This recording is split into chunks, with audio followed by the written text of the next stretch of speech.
மாண்புமிகு முதலமைச்சர் அவர்களே, அமைச்சர் பெருமக்களே, சட்டமன்ற உறுப்பினர்களே, நம்முடைய தமிழ்நாட்டு விவசாயிகளுடைய வாழ்வாதாரத்தை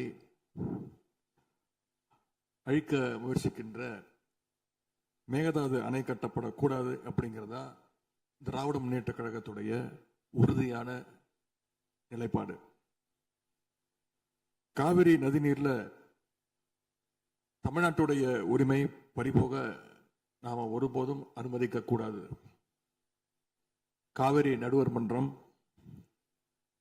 காவிரி நடுவர் மன்ற இடைக்கால தீர்ப்பு, இறுதி தீர்ப்பு, உச்ச நீதிமன்றத்துடைய இறுதி தீர்ப்பு, மேலாண்மை ஆணையம் உள்ளிட்ட அனைத்துக்கும் முத்தமிழர் கலைஞர் அவர்கள் முதலமைச்சராக இருந்தப்போ கழக அரசு எடுத்திருக்கக்கூடிய ஆக்கப்பூர்வமான நடவடிக்கைகள் தான் முழு காரணம்.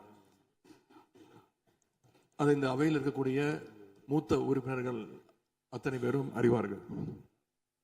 ஒரு நீண்ட நெடிய சட்ட போராட்டம், அரசியல் போராட்டம் எல்லாத்தையும் நடத்தி தான் நாம காவிரி மீதான உரிமையை போராடித்தான் பெற்றிருக்கின்றோம்.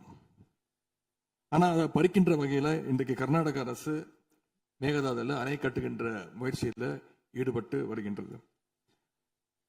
அந்த முயற்சியை அவங்க எடுத்த பொழுது அந்த சமயத்துல எங்க கூட்டணியில் இருக்கக்கூடிய அந்த கட்சி கர்நாடகாவில் ஆட்சியில் இருந்தாலும் அதை பத்தி எல்லாம் கவலைப்படாம மேகதாது அணை திட்டத்தை எங்களுடைய தலைவர் அப்போதைய முதலமைச்சர் திரு முத்துவேல் கருணாநிதி ஸ்டாலின் அவர்கள் கடுமையாக எதிர்த்தார்கள்.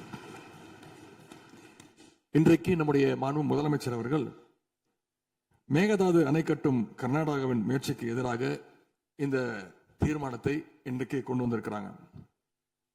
இதை திராவிட முன்னேற்ற கழகம் சார்பாக நாங்கள் மனதார வரவேற்கின்றோம். மேகதாது அணை கட்ட நினைக்கின்ற கர்நாடக அரசுக்கு எதிராக எங்களுடைய தலைவர்கள், எங்களுடைய அரசு எடுத்த நடவடிக்கைகள் சிலவற்றை இன்று ஆளுங்கட்சிக்கும் முதலமைச்சருக்கும் அவைக்கும் நான் நினைவுபடுத்த விரும்புகின்றேன். 2021 ஆண்டு மே மாசம் நாங்கள் ஆட்சிக்கு வந்தோம்.